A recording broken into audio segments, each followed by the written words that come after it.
Neste episódio de Discovery na Escola, viaje da floresta tropical até o laboratório em busca das formas de vida mais simples da Terra. E conheça as pessoas que estão comprometidas com o entendimento dos vírus. Descubra como esses minúsculos assassinos vivem, se reproduzem e causam destruição em espécies como a nossa. Depois veja como os cientistas propõem defender a humanidade de futuras epidemias. E fique atento para as perguntas, atividades e pesquisas após cada segmento.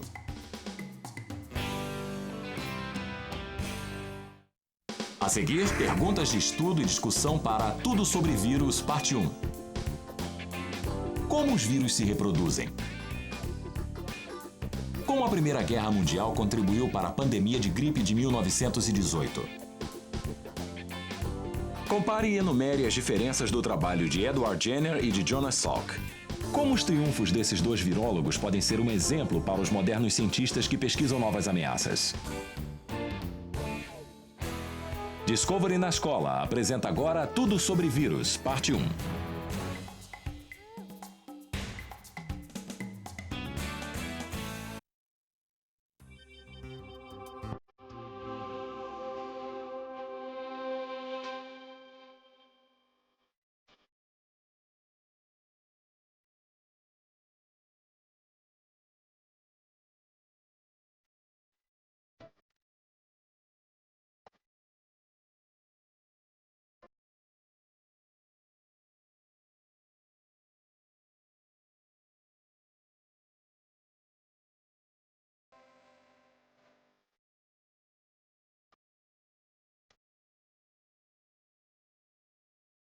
Tudo sobre vírus.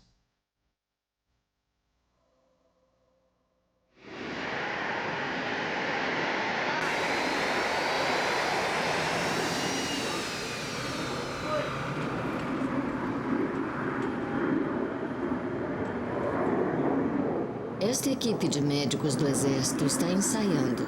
Não para a eclosão da guerra, mas para a eclosão do vírus.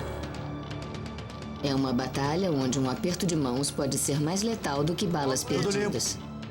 Onde o total de adversários está na casa dos bilhões. Onde nada é constante além da contagem dos corpos. Os vírus são coisas à margem da vida. Não podemos saboreá-los, cheirá-los, ouvi-los. Mas eles estão por aí. O menor dos assassinos. No ar, na água, em todas as coisas vivas do planeta. Eles são a menor e mais simples forma de vida da Terra. E ainda sabem como entrar em nossos corpos, raptar nossas células, enganar nossas defesas imunológicas. Os vírus são antigos. Alguns acham que eles são mais antigos do que todas as outras formas de vida. E são pacientes. Sem uma célula viva para invadir, eles esperam em uma forma cristalina em algum lugar entre a vida e a morte. Alguns podem esperar séculos. A única meta deles é se reproduzir. Os vírus só têm essa intenção. Os vírus, quando estão no meio ambiente, são basicamente apenas peças de informação genética envoltas em um código de proteína ou em alguma outra partícula de proteção vulnerável a todos os elementos em geral e apenas esperando pela próxima criatura viva em que eles possam penetrar para crescer e poderem infectar e se propagar. É a forma de vida que não consegue subsistir. Ele não tem um mecanismo para viver. Ele só pode fazer isso entrando e utilizando uma outra célula para esse propósito. E quando ele usa as células humanas para esse propósito, nós normalmente acabamos perdendo.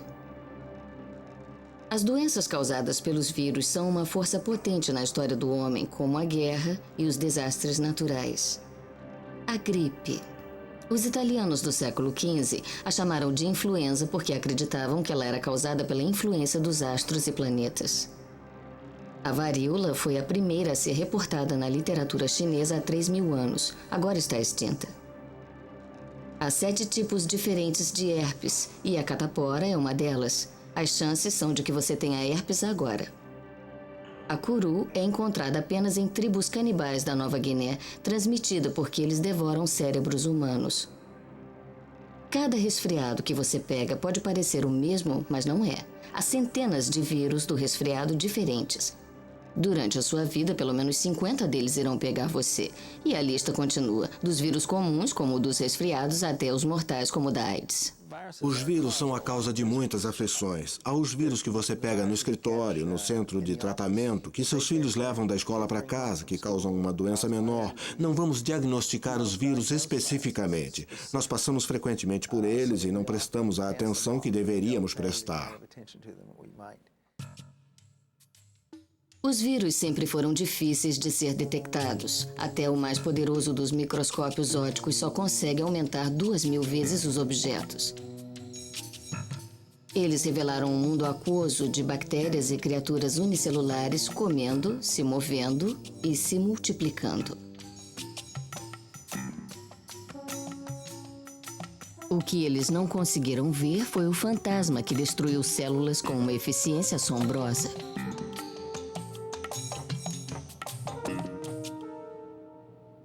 E então, na década de 30, os cientistas alemães inventaram o microscópio eletrônico e puderam finalmente ver um vírus aumentado 7.000 vezes. Em vez de lançar ondas de luz a esmo nos objetos, o microscópio eletrônico usava elétrons minúsculos para aumentar. Uma olhada através dele mudou o modo como as pessoas definiam as fronteiras da vida. Elas descobriram organismos muito pequenos. Bilhões e bilhões deles podiam caber em um único ponto da tela da sua televisão. Esquadrinhado por elétrons, os vírus se revelaram ser esferas, fusos e formas geométricas. Eles pareciam simétricos demais para estar vivos.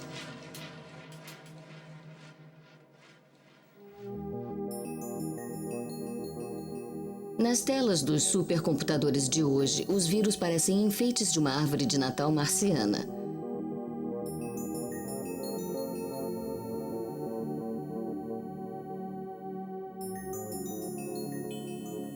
Este é o vírus da AIDS. Seu núcleo contém a informação genética necessária para o vírus se duplicar.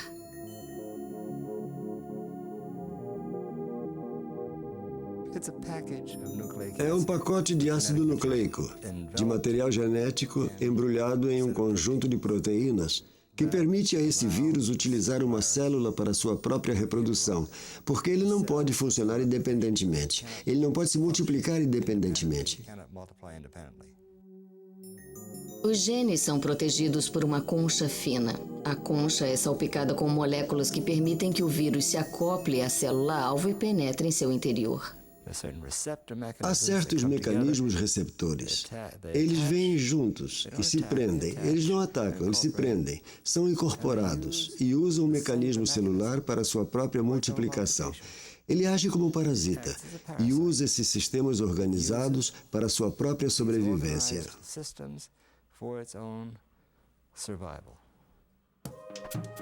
A célula-alvo não precisa ser humana, nem mesmo animal. O vírus de quebra da tulipa vem sendo usado desde o século XVI para causar variação de cor em tulipas ornamentais. Nada é pequeno demais para um vírus. Então, naturalistas, observem a pulga. Ela tem pulgas menores que se alimentam delas, e estas têm pulgas menores para mordê-las. E isso continua infinitamente. Até os germes podem ter germes. Um exemplo? O T4 bacteriófago, um vírus que ataca bactérias. Ele chega, se prende e empurra seu DNA através da membrana celular. Uma vez lá dentro, o DNA viral toma conta da célula e a força a produzir mais vírus. Em minutos, a célula inchada explode, liberando centenas de novos vírus para infectar outras células. Antigamente, as pessoas não conheciam os vírus, mas sabiam de uma coisa. Cair doente era a última coisa que a maioria delas queria.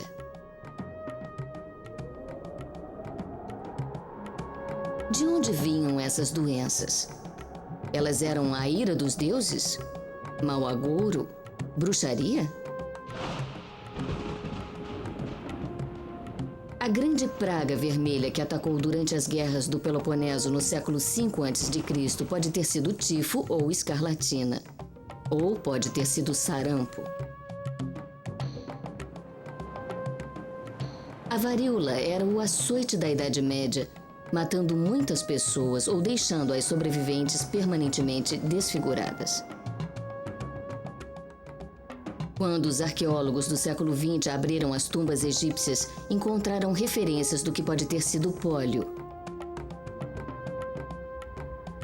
Mas as doenças do passado eram limitadas em tempo e espaço.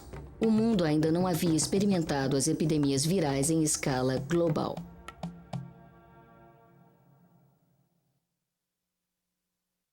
Pandemia. Um dos piores desastres naturais registrados na história foi causado por um vírus. A pandemia de gripe de 1918 atacou todas as grandes cidades americanas, matando as pessoas onde quer que estivessem.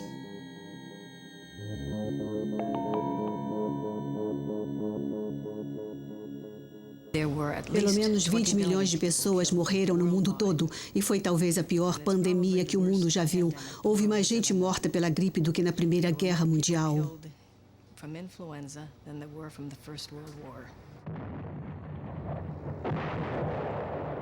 A própria guerra foi o problema. Se não tivesse havido a guerra, a linhagem daquele ano teria ficado isolada. Mas quando as tropas aliadas se encontraram no norte da França para trocar fogo com o inimigo, elas também trocaram uma linhagem letal de gripe. E assim começou. Aí ela foi da França para os Estados Unidos e se disseminou por Boston. Em Fort Devens, Massachusetts, um caso de gripe se transformou em mais de 6.000 casos entre 1º e 18 de setembro. Levou apenas 17 dias. A Índia perdeu quase 4% de sua população. O Alasca, 8%. Nos mares do sul, a taxa de mortalidade foi de 20%. As pessoas estavam em pânico absoluto, porque uma pessoa podia estar jogando bridge uma noite e podia estar morta no dia seguinte. Então elas faziam todos os tipos de coisas, usavam máscaras, e na verdade toda a polícia usava máscaras.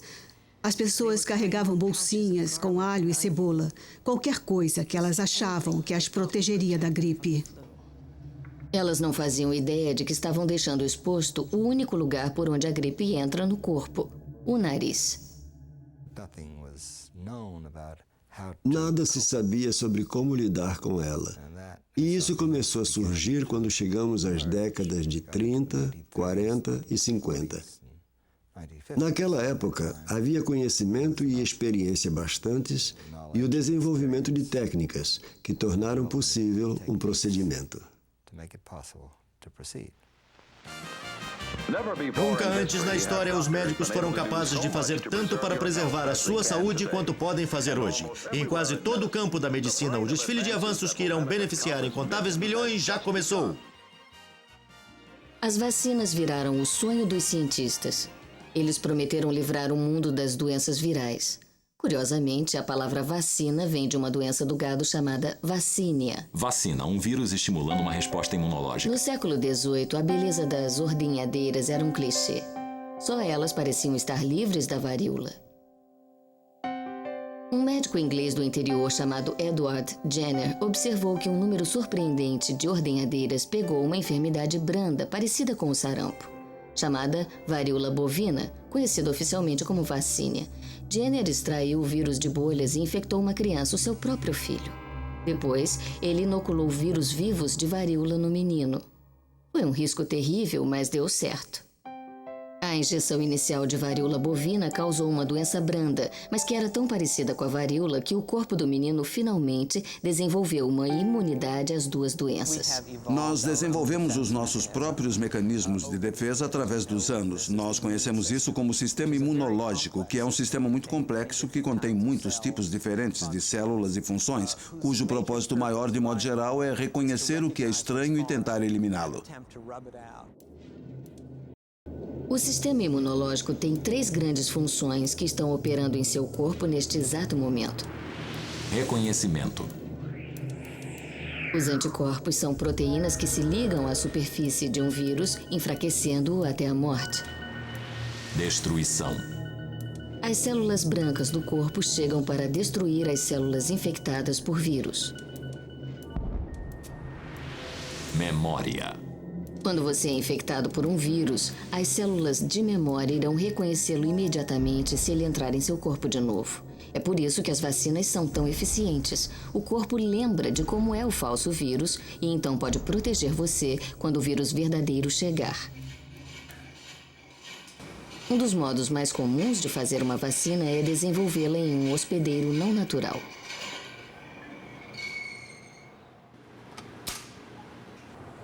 Embriões de galinha são usados para desenvolver vírus humanos como os da febre amarela, sarampo, cachumba e gripe. A gripe foi desenvolvida em ovos durante muitos e muitos anos. É o nosso modo padrão de produzir vírus. Eles também podem ser desenvolvidos em cultura de tecidos e se desenvolvem muito bem em cultura de tecidos.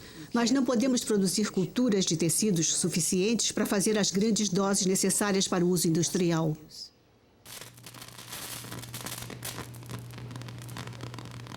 Todo ano, o vírus da gripe é injetado em ovos. Após várias transferências de ovo para ovo, o vírus ficará melhor adaptado ao crescimento em células de galinha do que em células humanas. Quando injetado em um ser humano, ele se parece muito com o inimigo para causar imunidade, mas não é forte o bastante para causar a doença. O vírus da gripe achou um meio de evitar o sistema imunológico através da mutação, alterando a sua aparência. Às vezes, ele muda apenas levemente. Em outros anos, a mudança é radical e ficamos indefesos. Às vezes podemos ter imunidade parcial, o que nos dá certa proteção. Mas quando temos o que chamamos de truque, que é o que normalmente ocorre quando temos grandes epidemias, aí o sistema imunológico não reconhece mesmo a gripe. Ela não tem semelhança com nada que os anticorpos já tenham visto antes. Quanto um vírus pode mudar depende de como ele é feito. Se ele tem um material genético arranjado no conhecido DNA de espiral dupla, então ele é muito estável de geração a geração. Na reprodução, quando um cordão de DNA se abre para se tornar 2 cordões de DNA, um tipo de verificador de formação molecular vê as novas moléculas se formarem para ter certeza de que as 2 cópias são idênticas. Os vírus DNA têm um belo sistema de copiagem que vai corrigir seus próprios erros, o que quer dizer que a frequência de intervenção é baixa. Os vírus RNA não têm isso e isso explica por que os vírus RNA são tão variáveis. Esses vírus mudam o tempo todo. E é por isso que a vacina contra um vírus DNA como o da varíola funciona década após década. Enquanto que todo ano nós precisamos de uma nova vacina para os vírus RNA como os da gripe. Este arquivo congelado é a coleção da doutora Herlocker. São cordões de gripe que se desenvolveram através dos anos. Esses vírus não estão mortos, apenas inativos. Cada frasco representa um ano diferente, um cordão diferente. Se você aquecer e respirar a safra de gripe de 1980, provavelmente ficará doente. Algumas safras de gripe são mutações espontâneas. Outras epidemias podem regredir até patos ou porcos. Elas acabam com nomes como gripe suína, gripe Hong Kong ou gripe asiática, porque frequentemente vêm de países onde as pessoas vivem perto de seus animais de granja. A gripe ainda tem a vantagem de atravessar de uma espécie para outra. Sempre que isso acontece, a linhagem muda. E isso significa muito trabalho para os cientistas da Organização Mundial de Saúde e do Centro de Controle de Doenças em Atlanta. Todo ano é uma corrida contra o tempo. Laboratório de Vigilância da Gripe do Centro de Controle de Doenças.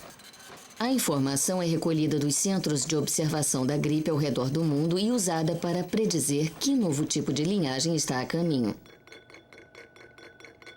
Quando isso é determinado, uma nova vacina é desenvolvida. Espera-se a tempo.